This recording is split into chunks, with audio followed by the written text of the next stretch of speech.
Assalamualaikum warahmatullahi wabarakatuh. Sahabat muslim yang dirahmati Allah, pertanyaan yang seringkali muncul di benak kita adalah, jika segala sesuatu sudah ditakdirkan oleh Allah, lalu mengapa manusia masih dimintai pertanggungjawaban atas perbuatannya? Apakah takdir membatasi kebebasan manusia? Apakah kita ini sekadar wayang yang dimainkan oleh takdir? Jawaban dari pertanyaan-pertanyaan ini bukan hanya penting, tapi juga sangat menentukan cara kita menyikapi kehidupan dan beramal. 1.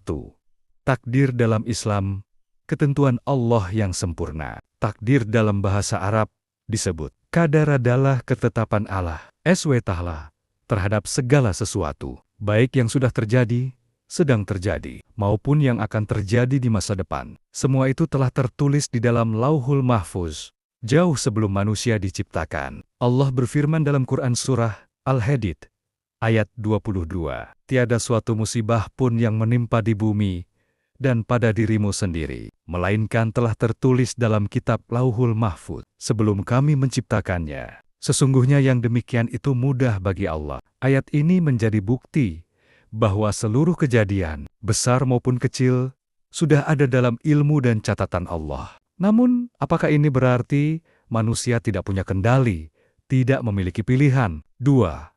Manusia diberi pilihan dan akal. Islam menempatkan manusia sebagai makhluk yang istimewa diberi akal, hati nurani, dan kebebasan untuk memilih antara yang baik dan buruk. Disinilah letak keadilan Allah. Allah Subhanahu wa Ta'ala berfirman dalam Quran Surah Al-Insan ayat 3, "Sesungguhnya kami telah menunjukkan kepadanya jalan yang lurus. Ada yang bersyukur, dan ada pula yang kafir." Ayat ini menjelaskan bahwa manusia telah diberi petunjuk, lalu diberi kebebasan untuk memilih. Contohnya sederhana, ketika kita melihat seseorang lapar, kita bisa memilih untuk memberinya makan, atau kita bisa mengabaikannya. Pilihan itu ada pada kita. Allah tidak memaksa salah satu dari dua tindakan itu, tapi Allah tahu apa yang akan kita pilih dan itu adalah bagian dari takdirnya. 3.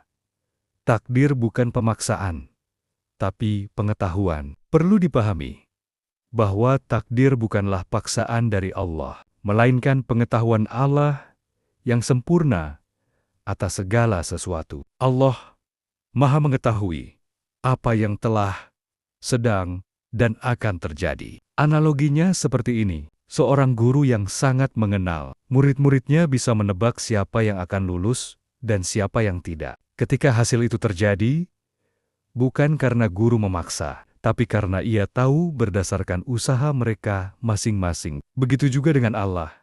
Pengetahuannya tidak membatalkan kebebasan manusia untuk memilih. 4. Tanggung jawab itu adil karena disertai kemampuan. Allah meminta pertanggungjawaban manusia karena manusia memiliki, pertama, kemampuan untuk memahami kebenaran. Kedua, kebebasan memilih. Ketiga, akal dan hati nurani. Pertama, kemampuan untuk memahami kebenaran. Kedua, kebebasan memilih. Ketiga, akal dan hati nurani. Allah Subhanahu wa Ta'ala berfirman dalam Quran Surah Al-Baqarah ayat 286. Allah tidak membebani seseorang, melainkan sesuai dengan kesanggupannya. Dengan kata lain, ketika kita melakukan kesalahan atau kebaikan, itu berasal dari pilihan kita sendiri. Oleh karena itu, pertanggungjawaban di hari akhir kelak menjadi adil dan sesuai dengan usaha masing-masing. 5. Contoh nyata dalam kehidupan. Misalnya, seseorang ditakdirkan menjadi kaya, tapi jika ia hanya dudak-dudak saja, tidak bekerja, tidak berusaha, lalu hidupnya susah, ia tetap akan diminta pertanggungjawaban. Kenapa? Karena ia tidak menjalankan sebab-sebab untuk mencapai takdir tersebut. Atau sebaliknya, seseorang bekerja keras, berdoa, dan bersedekah, maka bisa saja takdirnya berubah menjadi lebih baik karena usahanya tersebut. Rasulullah Shallallahu Alaihi Wasallam bersabda, tidak ada yang dapat menolak takdir selain doa. Hadis riwayat Tirmizi, Hasan. Ini menunjukkan bahwa meskipun Allah sudah menetapkan takdir, manusia tetap bisa berusaha untuk mengubah kondisinya melalui doa, amal, dan tawakal. 6. Takdir terbagi dua, mubram dan mu'alak. Dalam ilmu akidah, para ulama membedakan takdir menjadi dua. Pertama, takdir mubram, yang pasti terjadi dan tidak bisa diubah. Contohnya, waktu kematian seseorang. Kedua, takdir mu'alak yang bergantung pada sebab tertentu. Misalnya, seseorang bisa jadi panjang umur jika ia menyambung silaturahmi, dan bisa sebaliknya jika ia memutus tali persaudaraan. Rasulullah SAW bersabda, siapa yang ingin diluaskan rezekinya dan dipanjangkan umurnya, maka hendaklah ia menyambung tali silaturahmi. Hadis riwayat Bukhari dan Muslim. Ini membuktikan bahwa ada bagian dari takdir yang bisa berubah jika kita melakukan sabab-sabab tertentu. 7.